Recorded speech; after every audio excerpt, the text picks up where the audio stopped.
Nanti gimana? Pak Ustadz jelaskan. Saya kurang paham ini, kurang nangkep. Orang Yahudi jelas. Saya kurang nangkep bang. Jangan lompat-lompat tadi dulu. Lo tadi lo yang masalah roh kebenaran tadi lo aja. Yesus menjanjikan seorang penolong, yaitu Nabi Iya. kan, Nabi yang akan datang kan. Jadi Pak Ustadz clear. Jadi Pak Ustadz mau terima. Tapi ramalan orang Yahudi Penolong itu mengatakan bahwa Nabi yang Aduh, akan gantian datang dong, satu-satu ngomong dong. lebih Biar biasa dari Yesus. Saudara Kristen, ganti-gantian dulu Gantian ya, dong, Bang, gantian ya. dong. Bang Siapa Mami. ini yang mau ngomong, siapa Siapa nih? yang duluan? Tenang aja, saya Bible berjalan kok nih. Nama saya Bible berjalan, tenang aja. Akan kujawab semuanya, tenang aja. Mungkin Bang Mami. Bang Mami, silakan bertanya dengan Ustaz Uji. Gini Pak Ustadz, Yesus menjanjikan seorang penolong, yaitu penghibur, yaitu seorang Nabi yang akan datang. Para orang Yahudi meramalkan bahwa Nabi yang akan datang itu dialah yang lebih berkuasa dari Yesus. Dan itu akan terjadi. Tapi Nabi itu belum datang dari 2000 tahun yang lalu sampai sekarang.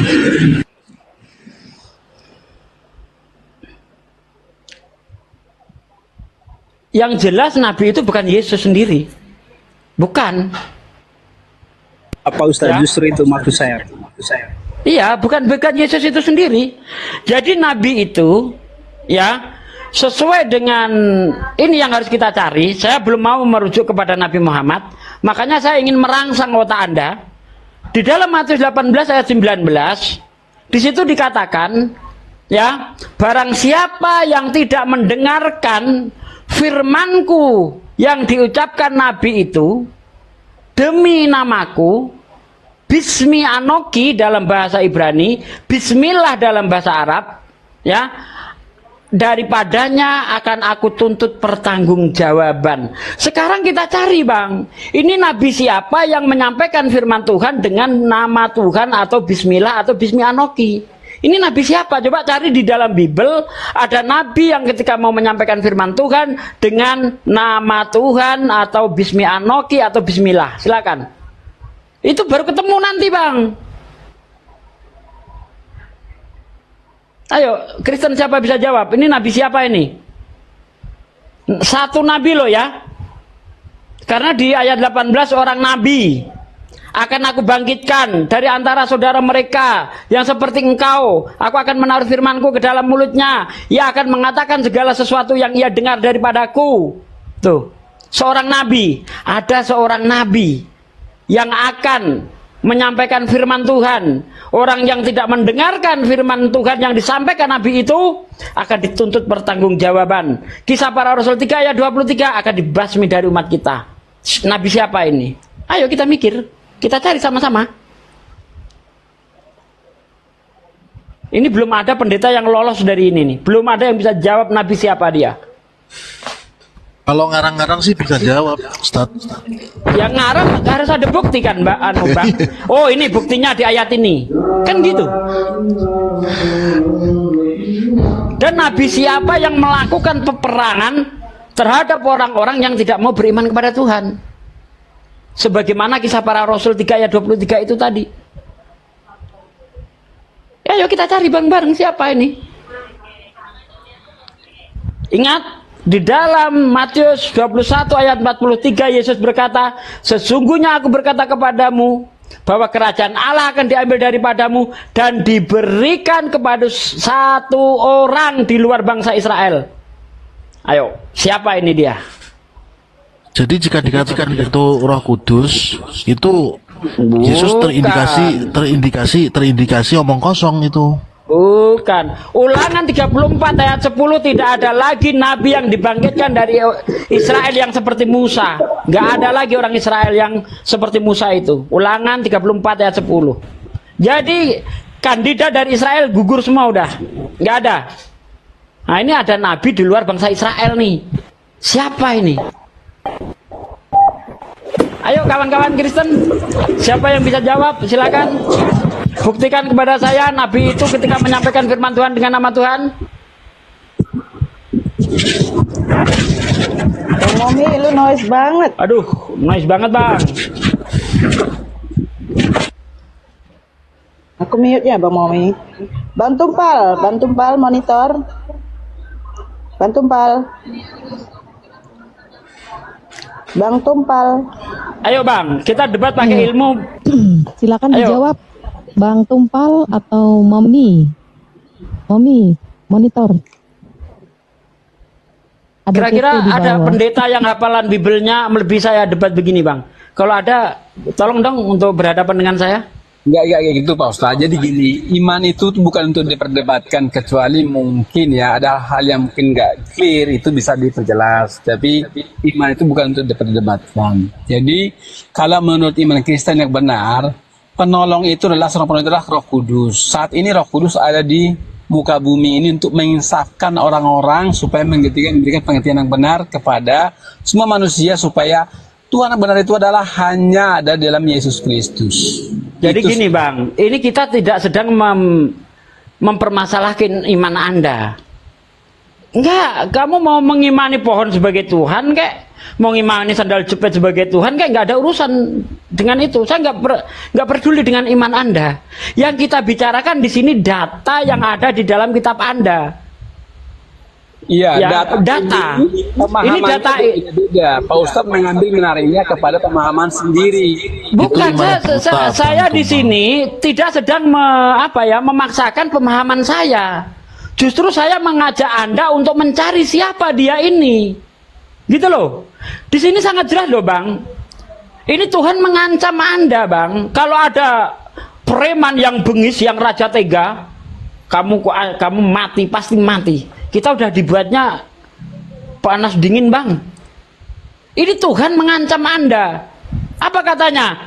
Barang siapa yang tidak mendengarkan firmanku yang diucapkan Nabi itu, daripadanya akan aku tuntut pertanggungjawaban. Tuhan sedang menuntut Anda. Kalau preman menuntut Anda, mampu membuat Anda panas dingin, ini Tuhan. Apakah Anda tidak ketakutan? Makanya itu mari kita cari siapa ini. Supaya kita selamat Bang. Tuhan kalau sudah ngomong Bang, tidak mungkin itu batal. Karena Tuhan itu iya dan amin. Betul enggak? Iya, tapi itu asumsi ya. Aduh kok asumsi sih? Saya mengajak Anda berpikir, bukan mengajak Anda berasumsi. Kecuali kalau saya mengatakan, oh si A tanpa data, oke. Saya ini mengajak Anda, ini siapa Bang? Ada Nabi yang ketika menyampaikan firman Tuhan dengan nama Tuhan. Orang yang tidak mendengarkan Nabi itu akan dibasmi dari umat kita. Ini siapa? Gitu loh Bang. Ya, Saya tidak memaksakan pemahaman saya kepada Anda. Justru Untuk Pak D, itu Iya. belum lagi yang itu ya Pak D ya. Jika Nabi itu disuruh untuk bacalah maka dia menjawab tidak bisa membaca, itu ya Pak D ya.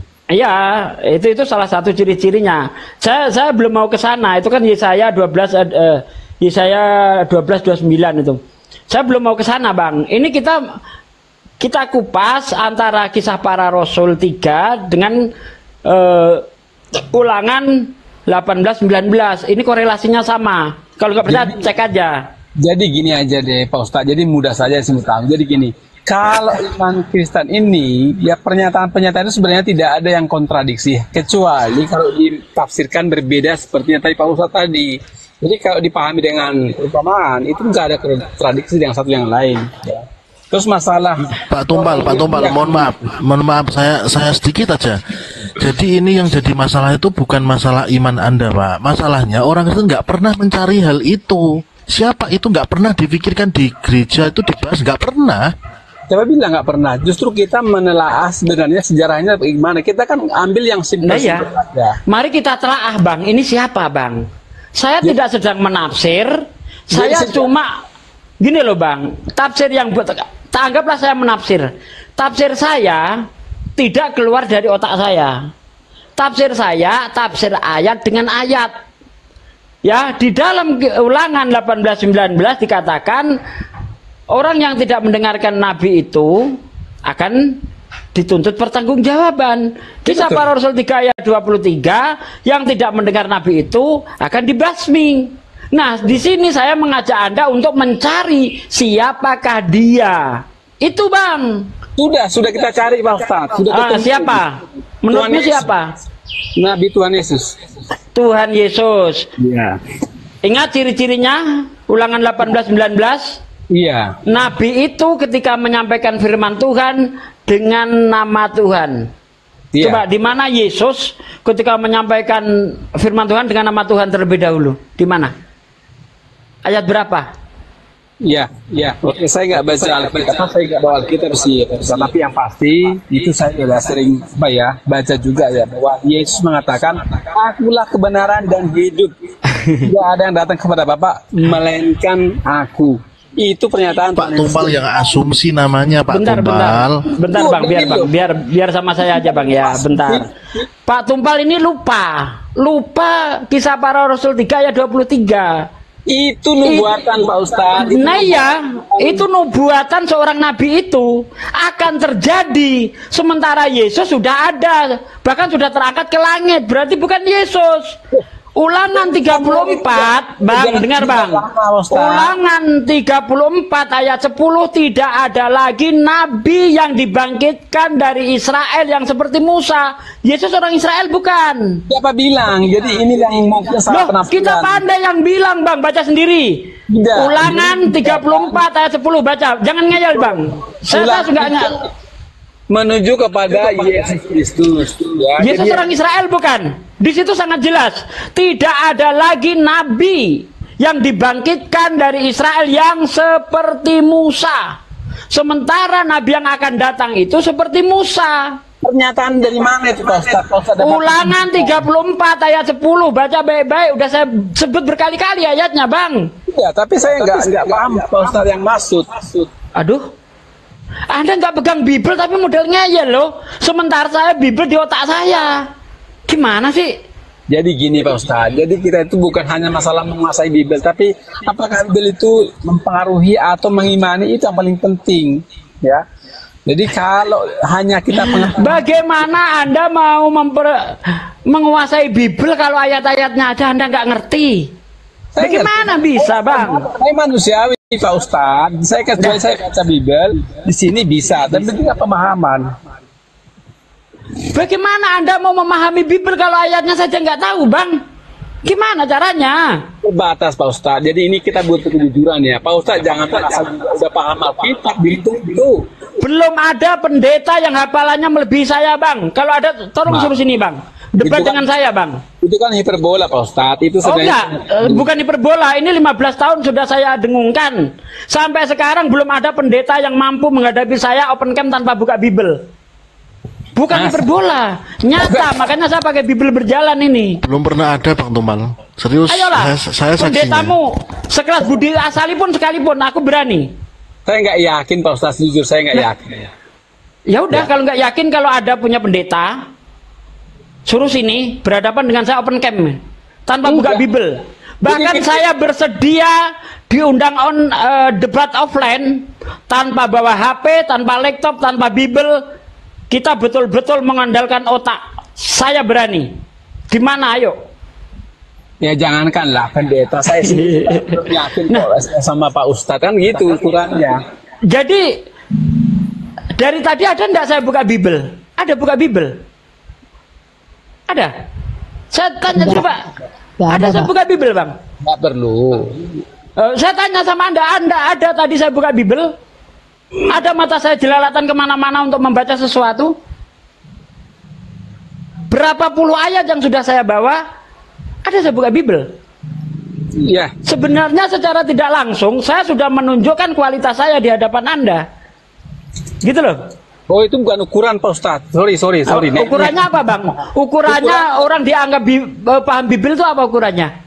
Ukurannya ketika dia mengerti maksud Tuhan, itu yang paling utama. Bukan seberapa banyak dia mengerti Alkitab atau seberapa banyak dia mengerti. Lah, ini maksud Tuhan ini apa Bang? Ulangan 18:19 ada seorang nabi yang menyampaikan firman Tuhan dengan nama Tuhan. Apa maksudnya Bang? Ya itu. Ya Yesus Kristus kok. Dari mana bisa Yesus? Yesus sendiri mengatakan bahwa akan ada orang yang memegang kerajaan Allah selain dirinya. Mana ayatnya? Matius 21 ayat 43. Sesungguhnya aku berkata kepadamu bahwa kerajaan Allah akan diambil daripadamu dan akan diberikan kepada satu orang di luar Israel. Ya, dari buahnya lah kamu akan mengenal mereka. Betul. Jadi kalau aku menafsirkan itu, Pak Ustadz, itu sebenarnya maksudnya Kok nafsir sih? Saya membacakan, Bang. Bukan nafsir, Bang. Itu membacakan. Iya, Bedakan tapi menafsir dengan membacakan, Bang. Aduh, bangsa, tapi dia menyebutkan kepada bangsa lain. Bangsa lain itu banyak, Pak Ustadz. Itu nggak ada kata bangsa di situ, Bang. Dari kata Ibrani legoy. Kalau bangsa, legoyim. Legoy itu tunggal, goyim itu jamak. Ingat, Bang, ya, perjanjian, ya, diberikannya kerajaan Allah itu ditandai dengan adanya sunat. Baca kitab Kejadian 17 dari ayat 12. Anda baca baik-baik di situ. Ini. Jadi ini yang saya maksud. Jadi Pak Ustadz menyinggung sunat. Jadi ini yang dimaksud tadi. Tinggalkanlah asas-asas iman yang masih anak-anak. Jadi tidak penting. Jadi Ya, itu ajaran Paulus, Bang. Itu ajaran Paulus. Betul. Tidak. Dalam kitab Galatia 5 ayat 2, sesungguhnya aku Paulus berkata kepadamu, apabila kamu menyunatkan dirimu, Yesus Kristus tidak berguna bagimu. Betul. Itu kata Paulus. Betul. Karena Itu menurut betul. Paulus, Ya. menurut Paulus dalam Filipi 3 ayat 8, hukum Taurat adalah sampah. Betul. Memang. Nah, sementara Yesus mengatakan hukum Taurat itu mulia. Yesus sangat menjunjung tinggi ajaran Taurat. Bahkan Yesus berkata di dalam Matius 5 ayat 18-19, barang siapa yang menghilangkan satu titik dari hukum Taurat kemudian mengajarkan kepada orang lain, maka dia akan menduduki kerajaan terendah dari dalam kerajaan sorga. Maksudnya neraka. Betul. Itu betul. Nah, Jadi itu Yesus paham. sangat menjunjung tinggi ajaran Taurat, tapi Paulus menganggapnya sampah di dalam Filipi 3 ayat 8. Ya, bahkan dalam Efesus 2 ayat 15, apa kata Paulus? Dengan matinya dia sebagai manusia, ia telah membatalkan hukum Taurat dan segala ketetapan yang ada di dalamnya. Apa yang dikatakan Yesus? Jangan kamu sangka aku datang ke dunia untuk melenyapkan hukum Taurat dan kitab para nabi. Aku datang untuk menggenapinya. Hukum Taurat tidak akan dilenyapkan hingga langit dan bumi lenyap. Satu iota, satu titik pun hukum Taurat tidak akan dilenyapkan hingga semuanya terjadi. Itu Iya. Yesus sangat menjunjung tinggi hukum Taurat, tapi Paulus melecehkan hukum Taurat. Beda jauh, Bang. Tidak Pak Ustadz. Pak Ustadz salah tafsir itu. Salahnya di mana, Bang? Salahnya di mana, Bang? Anda Iya. sudah baca ayatnya? Yesus bilang saya datang untuk menggenapi semua yang tertulis dalam Taurat. Tapi kalau sudah digenapi, memang ngapain lagi itu dipegang? Nggak perlu. Lah? Sampai itu terjadi. Oh, jadi nggak perlu. Oke. Iya. Oke, lihat apa kata Yesus perlu atau tidak. Ya. Nih, Matius 5 ayat 19-20. Barang siapa yang mengajarkan hukum Taurat kemudian mengajarkan kepada orang lain, barang siapa menjalankan hukum Taurat kemudian mengajarkan kepada orang lain, maka dia akan menduduki kerajaan tertinggi dari dalam kerajaan surga. Apabila kehidupan keagamaanmu tidak lebih benar daripada kehidupan keagamaan orang Farisi dan ahli Taurat, kamu tidak akan menduduki kerajaan surga. Nah, bagaimana kehidupan keagamaan orang Farisi dan ahli Taurat? Anda baca di dalam Matius 23 ayat 2 dan seterusnya. Di situ Yesus berpesan, pergilah kamu kepada orang-orang Farisi dan ahli Taurat yang telah menduduki kursi Musa. Ikuti semua yang mereka ajarkan, tetapi jangan kamu ikuti yang mereka kerjakan, karena mereka hanya mengajarkan hukum Taurat tetapi tidak menjalankan. Mereka gemar menaruh beban-beban di pundak orang lain, tetapi mereka enggan mengangkatnya. Betul, itulah kebenaran. Betapa, nah di sini betapa Yesus itu menganggap hukum Taurat itu penting. Bahkan ada orang kaya bertanya kepada Yesus. Dalam Lukas 18 ayat 18 sampai ayat 24, Anda baca baik-baik. Guru yang baik, perbuatan apa yang harus aku lakukan supaya aku mendapatkan hidup yang kekal? Yesus berkata, mengapa kamu berkata aku baik? Tidak ada satupun yang baik kecuali hanya Tuhanku saja, hanya Allah saja. Iya, Jika betul. kamu ingin mendapatkan hidup yang kekal, jangan membunuh, jangan bersaksi dusta, hormati orang tuamu, kasih sesamamu seperti kamu mengasihi dirimu sendiri. Ini hukum Taurat yang diajarkan Yesus. Kata orang kaya itu apa? Hal itu sudah aku lakukan sejak masa mudaku. Tetapi kalau kamu ingin sempurna, kata Yesus, jual segala yang kau miliki, lalu kamu bagikan kepada orang miskin, maka kamu akan mendapatkan harta di surga. Dan setelah itu ikutlah aku. Karena orang kaya itu sangat mencintai hartanya, ia pergi dengan sedih. Lalu apa kata Yesus? Lihat, lebih mudah unta masuk ke lubang jarum daripada orang kaya masuk surga. Jadi di sini Yesus tidak pernah mengajarkan bahwa masuk surga dengan cara penyelamatan dia, penebusan dia di tiang salib. Tidak pernah Yesus mengajarkan itu. Yang diajarkan Yesus taat terhadap hukum Taurat. Jangan membunuh, jangan bersaksi dusta, hormati orang tuamu, kasih sesamamu. Hukum Taurat itu. Salah. Jadi ini Pak, aku terlalu melebar kemana-mana ya. Sebenarnya intinya itu Yesus itu apa sih? Dia itu kasih. Jadi kalau dia mengatakan itu ada masuknya Pak Ustadz. Jadi kalau mengatakan jangan membunuh, jangan ini, itu hukum manusia. Jadi ya tentu hukum manusia harus dijalankan ya. Yang mungkin bisa dihilangkan. Itu yang dimaksud. Coba tunjukkan kepada saya di mana Yesus mengajarkan. Bentar bang. Bisa numpang ngomong. Sabar bang ya. Bentar Sabar. Bang San. Sabar ya. Mute dulu. Sabar. Ya. Di mana Yesus pernah mengajarkan bahwa masuk surga itu percaya dia Tuhan, mati disalib, bangkit pada hari yang ketiga. Sebagaimana yang diajarkan Paulus di dalam Roma 10 ayat 9. Coba di mana Yesus pernah mengajarkan itu? Percaya ke Tuhan, mati disalib, bangkit pada hari ketiga di antara orang mati. Di mana itu Yesus mengajarkan itu? Ya itu di Paulus itu di Roma itu. Lah, itu Paulus. Yesus yang saya tanya di mana Yesus mengajarkan itu. Karena menurut Yesus untuk bisa masuk surga taati segala perintah Tuhan. Bukan percaya dia disalib. Di mana?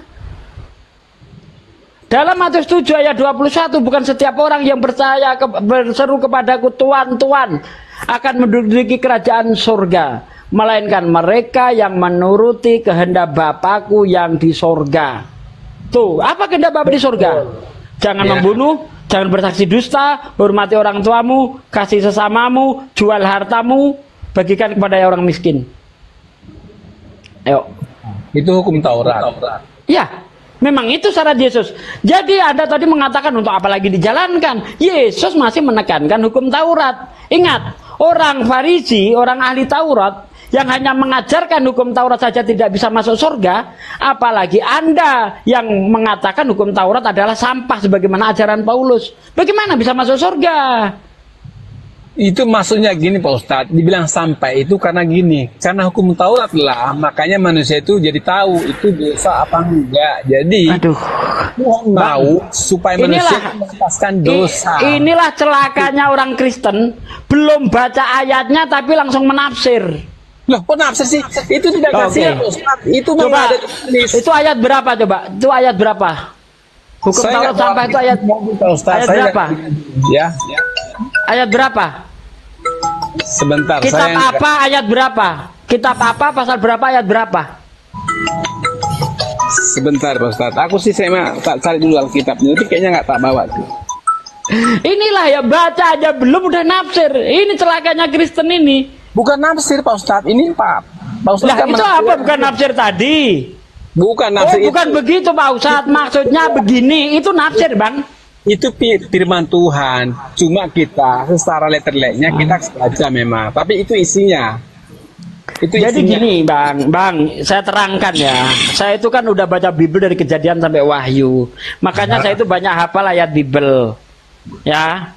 Jadi begini, Paulus ya, kalau Anda baca dari ayat 6 itu mengenai kegiatanku menganiaya jemaat, mengenai ketaatanku terhadap hukum Taurat, Hal itu dahulu kuanggap sebuah kebanggaan.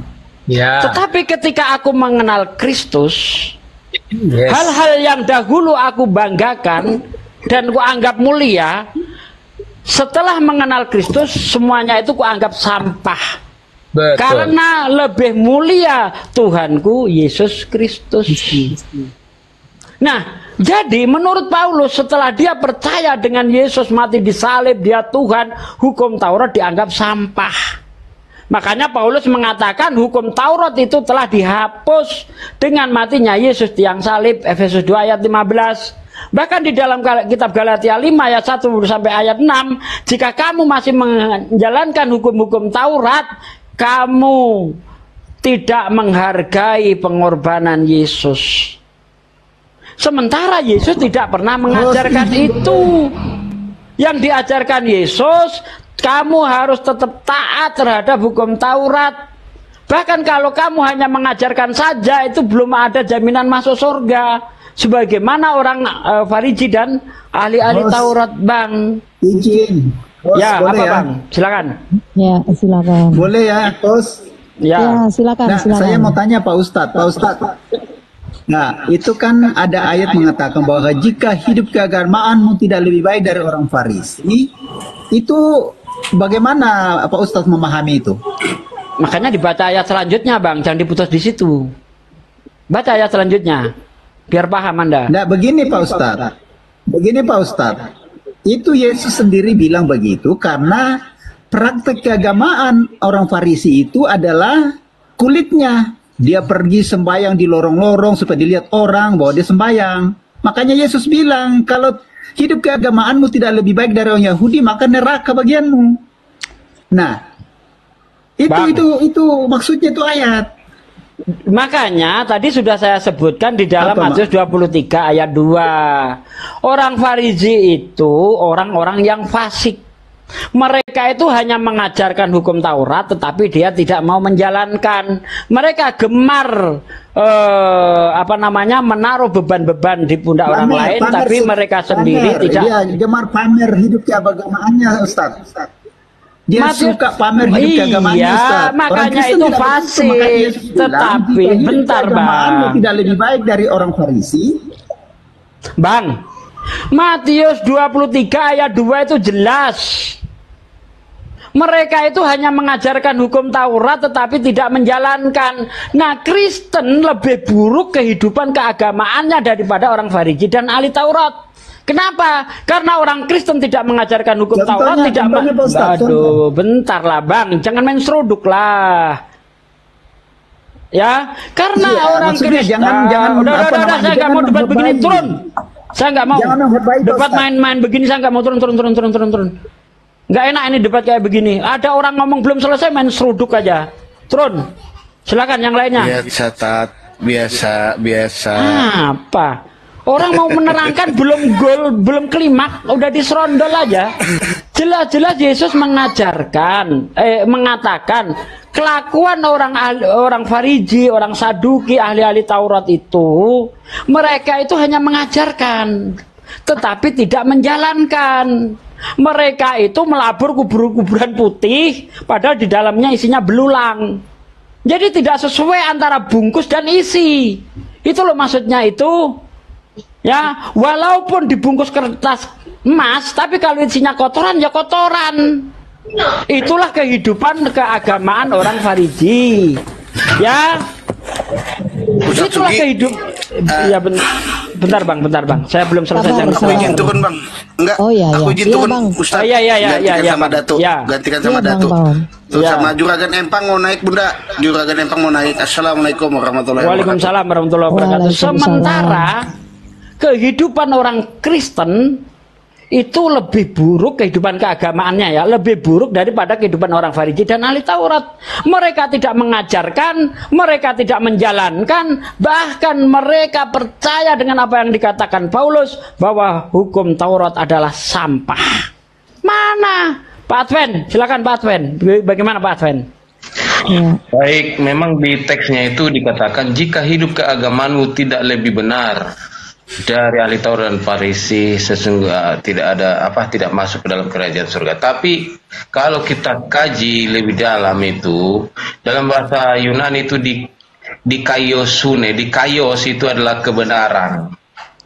Jika kebenaranmu tidak jauh lebih tinggi daripada orang Farisi dan ahli Taurat, kamu tidak masuk ke dalam kerajaan Allah gitu. Jadi Ya, itu nggak berubah esensi sih menurut saya. Bukan Ya. hidup keagamaan. Berarti Bible Indonesia salah ya?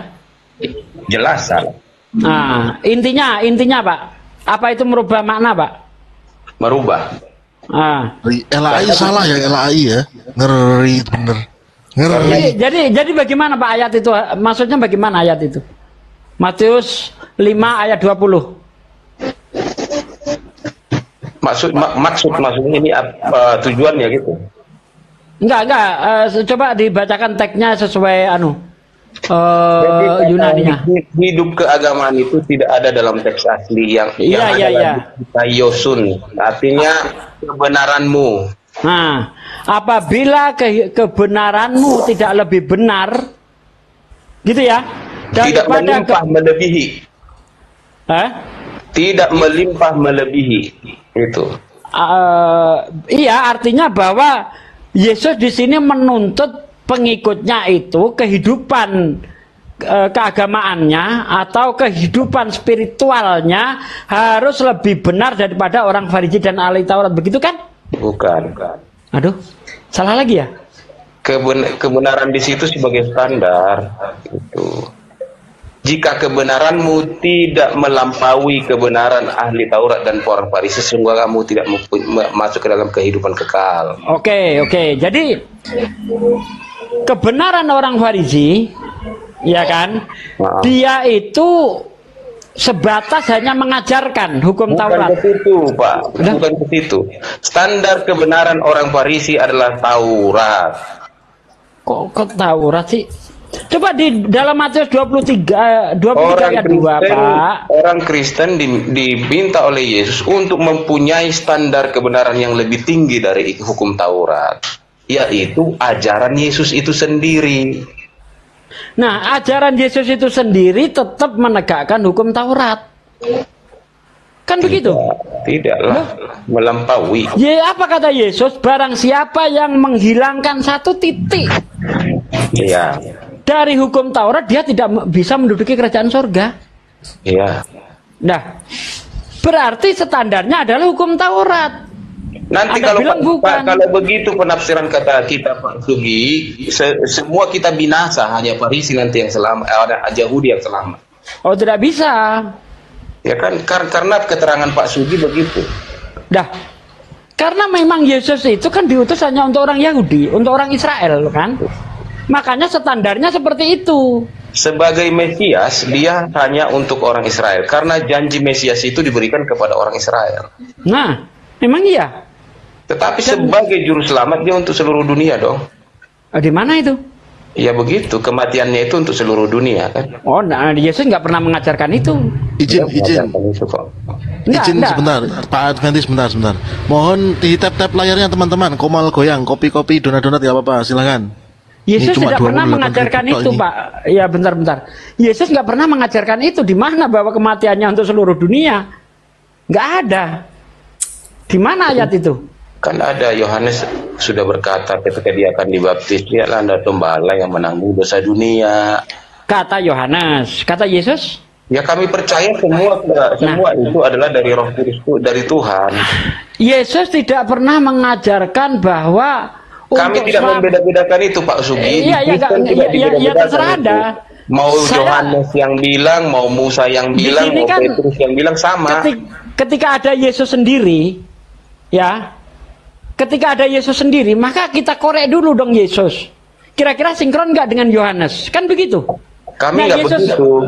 Ya, Semua yang masuk di dalam Alkitab itu. Iya, terserah Anda, Pak. Mau Petrus yang bilang, mau Yohanes, sama. Sabar. Yesus mengajarkan apa? Untuk bisa masuk surga, ya, itu harus melakukan segala perintah Tuhan. Itu yang diajarkan Yesus. Yesus tidak pernah mengajarkan bahwa supaya masuk surga percaya dosamu aku tebus. Nggak ada. Emang Karena dosa nggak Yesus ditebus. Untuk apa dosa ditebus?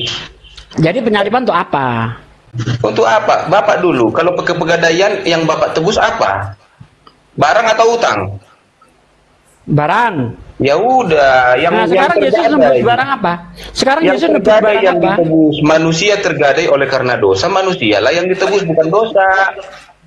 Manusia ditebus. Iya. Ya, apapun itu, mana Yesus mengajarkan bahwa manusia sudah ditebus melalui penyaliban dirinya. Iya. Mana? Yesus. Iya, kan udah jelas itu semua. Karena Yesus mengatakan apa? Setiap orang akan diadili menurut perbuatannya masing-masing. Iya Pak Subi, betul. Jadi di Kristen itu dipahami bahwa dosa itu dalam 3 klasifikasi. Yang pertama dosa sebagai status, dosa sebagai pemikiran dan kehendak, dosa sebagai perbuatan dan tindakan. Manusia akan dihakimi berdasarkan tindakan dan perbuatannya, itu benar. Dan semua orang akan harus bertanggung jawab atas perbuatannya.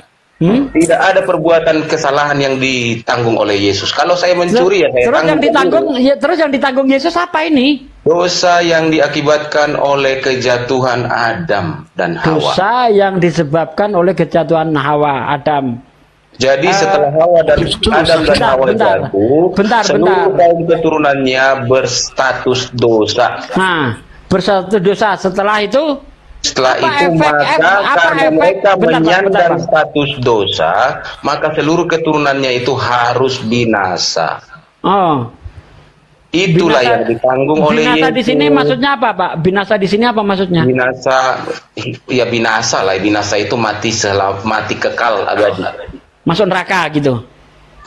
Iya, kalau neraka belum dibicarakan di perjanjian lama ya. Iyalah. Maksudnya kalau Yesus itu mati untuk dosa-dosa itu gitu kan, yang dilakukan oleh Adam, berarti orang bisa masuk surga gitu kan? Kalau masalah masuk surga itu tergantung Tuhan, bukan atas jasa-jasa kita. Ini apa sih? Ini maksudnya ini mau kemana ini? Ini penebusan ini apa fungsinya, menyebabkan orang seperti apa gitu loh? Saya ingin tahu. Gini loh Pak D, kalau menurut Pak Advent ini dosa-dosa manusia itu tidak ditebus Yesus, yang ditebus cuma dosa waris. Iya, dosanya begitu ada, ya. Kalau dosa waris. Misalnya juragan empang ini dosa apa sedang mencuri kan dosa, itu nggak ditanggung Yesus menurut Pak Advent. Gitu ya Pak Advent ya. Nah, Yesus tidak mati untuk perbuatan-perbuatan pribadi saya. Oke. Jadi kalau itu tidak ditebus efeknya apa? Kalau itu ditebus apa yang akan terjadi? Itu yang ingin saya tahu. Kalau karena dosa-dosa perbuatan dan pemikiran itu tidak ditebus, maka harus ada pertobatan. Bukan itu Pak. Dosa waris. Nah, dosa waris itu yang disebut dosa waris ya, itu capnya dosa waris. Tetapi saya tadi keterangannya sudah saya jelaskan, dosa yang disebabkan oleh jatuhnya Adam dan Hawa. Oke, bukan itu, bukan bentar. Ada menyandang status berdosa. Anda belum paham dengan pertanyaan saya. Kalau dosa waris itu tidak ditebus, apa sebabnya? Apa yang akan terjadi? Kalau ditebus, apa yang terjadi? Apa efeknya terhadap manusia itu apa gitu loh? Ini teologi yang dibicarakan. Kalau tidak ditebus, maka seluruh manusia harus binasa. Harus binasa. Berarti walaupun ada bayi lahir mati masuk neraka, binasa. Tidak, karena di dalam tubuhnya dia menyandang darah Adam. Oh gitu. Kayaknya apa dosanya bayi ya? Ya, dosa sebagai status, bukan dosa sebagai perbuatan. Iya. Ini ada orang tidak melakukan keturunan Adam, dia membawa di dalam dagingnya itu status berdosa. Oh, dia berdosa. Apakah bayi ini mengizinkan ketika Adam makan buah? Apakah dia tahu? Tidak. Nah, gimana bisa? Bukankah di dalam Yeskiel 18 ayat 18 itu dosa itu ditanggung masing-masing. Perbuatan tidak menanggung. Itu perbuatan. Apakah dosa Adam bukan dosa perbuatan? Bukan, itu dosa Adam itu status. Adam makan buah itu bukan perbuatan. Status. Nah, Adam makan buah bukan perbuatan. Ya, iya tindakannya itu perbuatan, tetapi akibatnya menyebabkan status. Itu juga perbuatan, Pak. Apa bedanya kalau Anda nyolong buah Anda makan? Nggak ada bedanya dengan yang dilakukan Adam. Nanti Sama-sama Pak Sugi harus bandingkan. Apakah Pak Sugi pernah berstatus sama dengan Adam ketika diciptakan? Adam ketika diciptakan suci, benar-benar suci, dia dewasa. Gini. Mohon maaf Pak Advent, sebentar dalam Pak. alam yang berdosa. Ya Pak Advent, sebentar. Ini sepertinya pemahaman Anda itu beda dengan Pak Juragan Empang loh. Ya, saya luruskan. Jadi yang Yesus tebus itu bukan, ya izin Pak ya, yang Yesus tebus itu bukan dosa Pak. Yesus menebus manusia dari dosa, ayatnya di mana? Wahyu 5 ayat 9. Jadi bukan dosanya yang ditebus, manusianya ditebus dari dosa. Coba Anda dialog dulu sama Pak Advent, kayaknya ini terjadi perbedaan nih. Menurut Pak Advent yang ditebus adalah dosa waris. Menurut dari awal tadi sudah saya bilang yang ditebus itu adalah manusia dari dosa yang mana bukan dosa perbuatan dan pemikiran, tetapi dosa yang diwarisi dari Adam. Oke, dari Adam. Nah, menurut Pak Anu bagaimana, apa sama dengan Pak Advent? Iya, sepakat kalau misalkan sekarang begini Pak Ustadz, saya mencuri, saya membunuh dan sebagainya, perbuatan itu ditanggung oleh saya. Ayatnya di mana? Wahyu 3 ayat 19. Oke. Nah, Oke, jadi gini. Ya. Anda tidak tahu menau soal Adam makan buah. Tapi Anda ikut menanggung atas perbuatan yang dilakukan Adam. Bahkan bayi yang baru lahir, ya kalau belum ditebus masuk neraka atau binasa. Ini adilnya di mana Tuhan? Itulah makanya diutus Yesus Kristus supaya adil. Loh? Kematian Yesus di salib itu adalah keadilan Tuhan. Siapa yang berbuat, dia yang harus bertanggung jawab. Itu baru adil, Pak. Masalahnya peristiwa di Taman Eden itu bukan sekedar perbuatan, Pak Sugi. Itu pembangkangan. Oke. Sekarang ketika Adam makan buah itu, ya, dia itu sudah tahu baik dan buruk belum? Ini baik, ini buruk, tahu belum? Dari teks yang ada setelah itu baru terbuka matanya, baru mengetahui baik dan buruk. Berarti ketika dia diberi aturan, dia belum bisa membedakan ini baik, ini buruk, betul? Betul.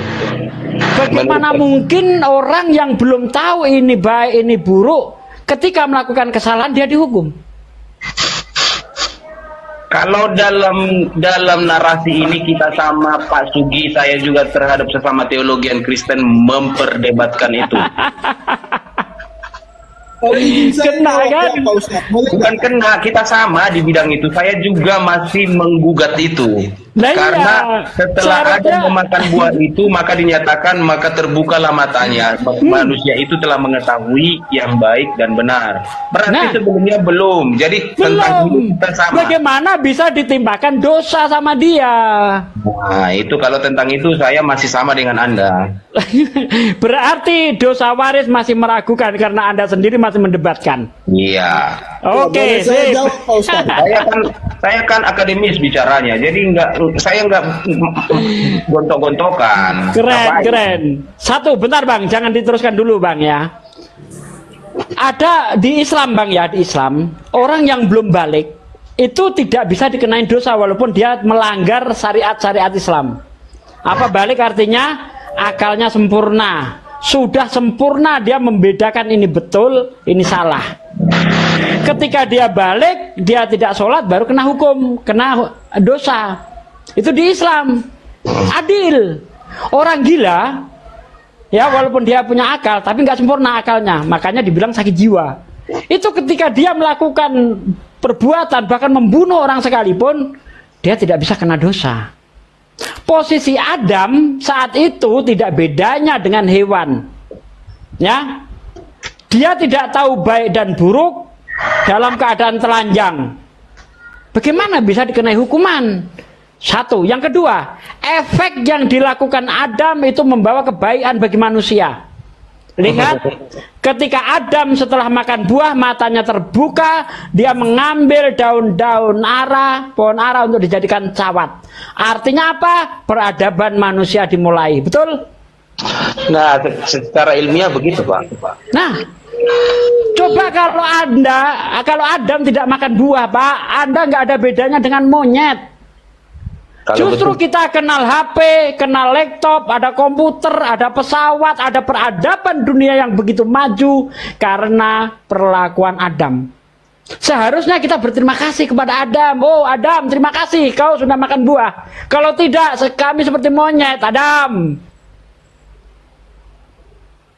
Betul enggak? Boleh saya luruskan Pak Ustadz? Silakan. Tentang dosa. Iya, jadi kita harus baca ayatnya. Di dalam kitab Kejadian Tuhan katakan begini, bahwa semua pohon ini boleh kau makan buahnya, tetapi tentang pohon pengetahuan baik dan jahat tidak boleh kau makan buahnya, karena konsekuensinya nih, karena hari di mana kau memakannya, pada hari itu juga kamu pasti mati. Kalau Adam memakan buah itu, dia pasti mengalami kematian. Kalau dia tidak memakan buah itu, dia tidak mungkin mengalami kematian. Pahami teks. Jadi saya setuju, yang Adam wariskan itu bukan perbuatannya. Bukan misalkan Adam itu dia tampar Hawa, lalu dosanya diwariskan di kita. Oh, bukan begitu ya, kita jelaskan Pak. Kematian itu yang Adam wariskan kepada kita. Makanya Yesus katakan begini. Bentar Pak, saya selesaikan dulu sampai 1 menit Pak, izin. Makanya Yesus katakan begini, jika kamu percaya kepadaku, kamu akan tetap hidup walaupun kamu sudah mati. Jadi yang Yesus tebus itu manusia dari kematian itu. Makanya Paulus menjelaskan dalam 1 Korintus 15 ayat 35 sampai 45, kita yang percaya Yesus akan mendapati hidup kekal menggunakan tubuh kemuliaan. Harus pahami, jadi dosa waris itu bukan berbicara tentang perbuatan Pak Ustadz. Silakan Pak Ustadz. Jadi sekarang itu benarkah ada dosa waris atau tidak? Ini yang kita kupas. Makanya tadi saya tanya, bentar Bang. Makanya tadi saya tanya sama Pak Adven, apakah ketika Adam diberi larangan itu sudah tahu baik dan buruk? Pak Adven jawab belum. Nah kalau belum, bagaimana mungkin orang yang tidak bisa membedakan ini buruk, ini baik, ketika melanggar dia dihukum? Itu tidak bisa. Anda punya anak kecil, ya, yang balita gitu kan, belum bisa membedakan ini baik, ini jahat, ini buruk. Anda pesen, nak jangan naik kursi, nanti jatuh. Lalu Anda tinggal begitu aja. Anak Anda naik kursi jatuh, apakah anak Anda akan Anda hukum? Siapa yang salah di sini? Anda atau anak Anda? Saya tanya Pak Adven. Siapa yang salah Pak Adven? Anda atau anak Anda? Anda terlalu dalam banget teologinya itu. Ya saya yang salah jadinya. Anda yang salah. Kenapa? Karena Anda tidak bisa mengawasi anak Anda yang belum tahu baik dan buruk. Itulah makanya segala sesuatu yang terjadi semesta ini Tuhan yang bertanggung jawab. Ya itu doktrin Advent Pak, beda ya, bukan Kristen. Jadi begini saya Tuhan yang bertanggung jawab, Dia Maha Tahu atas Anda bukan Kristen katanya Pak Advent. Anda bukan Kristen, gimana ini? Itu doktrin Advent. Jadi begini Pak, kita mati di salib itu itulah bentuk pertanggungjawaban Tuhan. Izin Pak ya, izin menjelaskan bukan Kristen, dari sisi Alkitab. Begini Pak, kalau doktrin yang dikatakan Advent itu mungkin gerejanya di Advent. Makanya saya katakan kita kembali ke Alkitab. Tadi kan sudah saya kasih ayat Pak dalil bahwa yang diwariskan Adam itu adalah kematian. Makanya bayi dalam perut pun dia bisa mengalami yang namanya kematian. Bukan itu yang dibahas Bang Juragan, udah 3 kali diulang Pak Sugi dari tadi. Baca dulu di teksnya itu di kitab Kejadian 2 atau 1 atau 2 itu, bahwa Adam diciptakan itu sempurna, sungguh amat baik. Itu sempurna. Lalu ada diciptakan di Eden itu buah pengetahuan baik dan buruk. Oke. Dilaranglah mereka mendekati pohon itu, apalagi menyentuh, apalagi memakan buahnya. Dan ternyata beberapa waktu kemudian mereka berjalan-jalan. Adam agak menjauh, Hawa mendekat ke pohon itu. Lalu dipetiklah, dimakanlah, diberikanlah kepada Adam pun ikut memakannya, dan itu terjadi katanya atas bujukan si ular. Oke. Nah, Lalu setelah itu ada ayat menyatakan, sekarang manusia itu, kata Tuhan, telah menjadi seperti salah satu di antara kita, tahu tentang yang baik dan tahu tentang yang jahat. Artinya sebelum manusia itu memakan buah itu, belum tahu tentang yang baik, belum tahu tentang yang jahat. Itulah yang digambarkan Ustaz Sugi tadi dengan anak bayi, balita. Belum tahu dia bahwa lilin itu bisa membakar tangannya, tapi dia pegang. Siapa yang salah? Yang nyalain lilin. Bukankah begitu logikanya? Betul. Sampai di situ aku sepakat dengan Ustaz Sugi. Artinya seperti itu. Artinya, Pak, peraturan ketika kita kasihkan kepada orang yang akalnya belum sempurna itu tidak bisa. Ya, tidak bisa. Orang yang diwajibkan untuk menjalankan aturan itu orang yang sudah sempurna akalnya. Orang yang sudah sempurna membedakan ini salah, ini baik. Tetapi kalau belum bisa, maka orang itu tidak bisa dikenai hukuman. Tidak bisa. Makanya di Islam apa? Orang-orang yang belum balik itu tidak bisa dikenai aturan Islam. Mau dia tidak puasa, mau tidak sholat, mau tidak zakat, nggak ada dosanya. Karena belum bisa membedakan ini baik, ini buruk. Ya? Yang mengajarkan anak kecil masuk neraka siapa? Mohon maaf Pak Juragan, mohon maaf.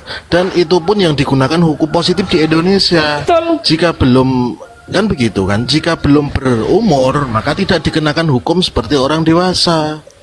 Jadi Bang Juragan dan teman-teman Kristen, tolong jangan pertanyakan kekristenan saya. Saya hanya bicara sesuai dengan apa teks yang ada di kitab Kejadian. Betul, itu satu Bang. Begini, biarkan saya sama Pak Ustadz dulu Pak. Maksud saya bertanya begini, yang mengajarkan anak kecil baru lahir kalau dia mati masuk neraka itu siapa Pak? Siapa yang bilang ke situ ya? Iya, soalnya tadi narasi Pak Ustadz seolah-olah atau seakan-akan baik orang Kristen apa maksudnya memahami, binasa Bang? Apa maksudnya binasa Bang?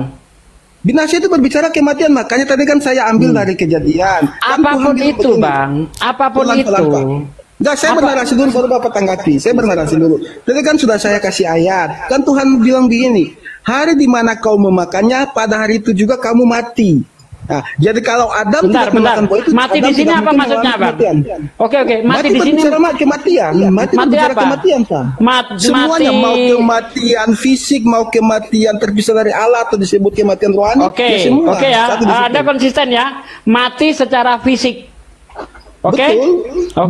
Sekarang setelah Yesus mati di tiang salib, apakah orang tidak mati secara fisik, orang-orang Kristen? Kita baca Pak Afin, jangan di ini dulu, biar saya jawab. Saya jawab ini pakai dalil. Tadi Bapak bertanya gimana? Waktu Yesus mati di kayu salib gimana? Apakah orang tidak mati lagi? Tetap orang mengalami kematian. Jawabannya di mana? Terus apa gunanya Bang? Apa gunanya Yesus disalib? Toh mati-mati juga. Ya saya bernarasi dulu Pak Ustaz. Gimana? Bentar, gak usah panjang-panjang. Ingat ya, Anda bentar. Pertanyaan Pak Ustaz yang salah. Udah, saya udah tahu. Pak Ustaz. Bentar, sabar ya. Anda tadi mengatakan Yesus itu untuk menebus orang dari kematian. Makanya tadi saya mempertegas kepada Anda, mati sebagai apa Bang? Oh, mati secara fisik. Nah sekarang setelah Yesus disalib, ada nggak orang mati secara fisik? Itu mati secara fisik berarti bukan saya itu. Saya kasih dalil pada dalam 2 Petrus 2 ayat 4. Tadi kan sudah saya kasih juga pertama Wahyu 5 ayat 9. Itu waktunya ada. Jadi berbicara hidup yang kekal yang ditebus oleh Yesus itu waktunya ada. Bukan berbicara ketika waktunya disalib. Saya pakai dalil Pak. Apa? Waktunya nanti pada akhir zaman. Kan mati Tuhan Yesus tidak katakan kepada orang Farisi begini Pak. Engkau akan pada akhir zaman, engkau akan melihat anak manusia turun. Pertanyaan saya, mati tidak. Pak Sugi ngomong saya diam loh. Bentar Bang. Enggak. Saya cuma ingin mempertegas saja. Saya ingin mempertegas saja. Enggak boleh didikte Pak. Begini Pak Sugi. Kalau saya menjelaskan kematian satu. Saya tanya mati tidak. Itu aja. Mati. Nanti dong Pak Mati. Ustadz pertanyaannya. Mati berarti penyaliban Yesus sia-sia. Bukan mati saat itu kan, bisa mengalami Mau mati kematian. saat itu ataupun Yang bilang mati matinya saat itu 3000 siapa, tahun Pak? kemudian, Bang. Yang Mau bilang mati matinya saat itu sampai siapa, Pak kiamat, Ustadz? Bang. Nah, mulailah. Aduh, mulai bentar, ini. bentar. Oke, Pak Ustadz Aduh. ngomong saya diam ya. Pak Bentar. Ustadz ngomong saya diam. Ya. Nanti saya kasih waktu. Mau matinya kapan? Mau hari kiamat 1000 tahun, 1.000.000 tahun kemudian dia mati, tetap saja namanya mati. Sementara kata Anda tadi Yesus itu menyelamatkan orang dari kematian. Mati apa, Bang? Mati fisik, kata Anda. Tapi itu tetap mati kan? Kalau dia tetap mati entah kapan terjadinya, mau 1.000.000 tahun kemudian ada orang hidupnya 1.000.000 tahun, tetap aja mati, Bang. Berarti penyaliban Yesus sia-sia. Betul enggak Pak Edwin? Iya, kalau itu yang dia bilang tadi alasan Iya, jadinya tetap mati, Bang. kematian fisik ya jadi begitu Sia-sia. kesimpulannya. Ayo, Oke, silakan. bisa saya Oke, jawab. oke. Sebelum dijawab Pak Juragan, mohon tap layarnya teman-teman. Ini dari tadi cuma 65.000 tok. Ayo tap layarnya. Komal goyang. Silakan Pak Juragan. Yang saya pahami itu izin dijawab, mati ya. yang dimaksud itu adalah Advent ini kematian bukan kekal. Kristen, Pak. Jadi Advent diam aja dulu. Biarkan saya sama Pak Sugi. Saya bukan Kristen. Biarkan saya sama Pak Sugi ya. Ini gimana kawannya sendiri dibilang bukan Kristen? Ini Enggak, gimana dia Pak bukan, dia Advent? penyamar, Pak. Coba Advent, kamu Kristen Advent atau bukan? Silakan. Sama Pak Advent dulu aja kamu selesaikan. Silakan. Nama Ya, saya, coba, asli Pak, saya, Advent, nama Advent. asli Anda saya. Kristen atau bukan, Pak? Dengar dulu, ku perkenalkan ini. Enggak, Anda jawab aja. Anda Kristen atau Nama bukan? saya Parmonangan Liga STH MTH, lulus dari STT Surya Nusantara Pematang Siantar. Oke, coba Anda dan pengakuan iman, STT Advent. DDW Coba pengakuan iman. Jakarta. Silakan pengakuan iman. Saya mau uji Anda Kristen. Coba pengakuan Di iman. Advent tidak pakai pengakuan iman. Di Advent ada berapa sakramen? Hanya 2, baptisan dan perjamuan kudus. Yakin? Yakin? Coba Anda pengakuan iman. Tidak dipakai pengakuan iman rasuli di gereja Advent. Saya tidak maksud pengakuan iman rasuli, Pak. Pengakuan iman itu ada iman rasuli, ada iman Konstantinopel. Tidak ada. Enggak, pengakuan iman Advent. Tidak ada. Pengakuan iman, Pak. Dalam Tidak pakai pengakuan iman. Kami tidak pakai syahadat. Saya jawab Pak Sugi aja, Pak. Ya, Pak. Udahlah. Nanti biar penonton Kristen yang menilai. Saya jawab Pak Sugi aja, Pak. Enggak, kamu sudah bikin kesimpulan saya bukan Kristen, namun bertanggung jawab membuktikan saya. Kalau Anda Kristen, kenapa tabernakel dalam perjanjian lama berubah di perjanjian baru? Coba Anda jawab. Itu doktrin dasar. Kalau Anda Kristen. Berubah. Nah, Anda nggak bisa jawab. Nanti biar penonton yang menilai. Biarkan saya langsung sama Pak Ustadz Sugi. Saya mau jawab soal bisa tadi. Anda mute aja, Pak. Anda mute aja, Pak. Enggak. Anda mute aja, Pak. Anda mute aja, Pak. Saya mau ngomong soal Pak Ustadz. Kamu menuduh saya Anda bukan Kristen, silakan. Kristen. Kamu harus bertanggung jawab. Kalau enggak minta maaf. Enggak perlu Ya, saya minta sebaiknya, maaf. Anda nggak bisa pengakuan izin. iman Advent. Ngapain saya minta maaf ke Anda? Izin Pak Juragan, Pak Advent, mohon santai dulu ya. Jadi ini kalau perdebatan seperti ini itu maksudnya itu jangan langsung menuduh-nuduh gitu loh. Kita jelaskan apa gitu pendapatnya itu seperti apa, Pak Juragan, Pak Advent seperti apa, biar nggak ribut gitu loh.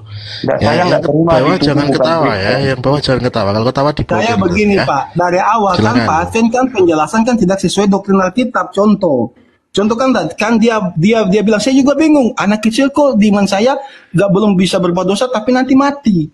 Nah, narasi seperti itu artinya Pak Advent mau mengatakan bahwa Kristen mengklaim doktrin seperti itu. Padahal kan saya mau luruskan tidak seperti itu. Sekiranya tidak ada penebusan, seluruh manusia mau anak Pak kecil Advent ini mau saya bayi masih semua ngomong kan mati. Pak Advent potong-potong. Nanti saya kasih Pak Advent ngomong untuk membela diri. Pak Advent silakan kan sudah Udah saya katakan. panjang lebar Biar ngomong penonton kamu. Kristen di bawah yang menilai. Aku nggak cari nilai. Jadi gini Bang, kalau sesama Kristen aja masih gulat kayak gitu, bagaimana Anda mau memberi pemahaman kepada Islam? Jadi selesaikan dulu di internal Anda, baru berhadapan dengan di eksternal. Silakan Pak Advent. Jadi tadi yang dia bilang itu kan, kematian apa arti kata kamu akan mati?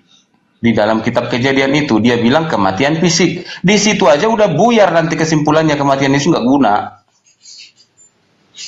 Karena setelah Yesus masih disalib, seluruh murid-muridnya juga masih mati. Jadi selesai, nggak ada gunanya penebusan. Dalam doktrin kekristenan, mati yang dimaksud di situ, teologi Kristen mengatakan kematian abadi, kekal, neraka. Dari situlah Yesus menyelamatkan umat manusia, bukan dari kematian fisik. Di situ aja kau yang menyangkal imanmu sendiri. Tapi saya kau suruh bersahadat, syahadat Kristen. Kan itu. Saya jawab ya. Ini nanti teman-teman Kristen yang menilai. Tadi kan saya kasih ayat begini. Takut sekali kau tidak nilainya. Bapak ngomong saya diam loh. Silakan saya ngomong dulu, dikasih saya ngomong ya. Bapak diam ya, tenang ya.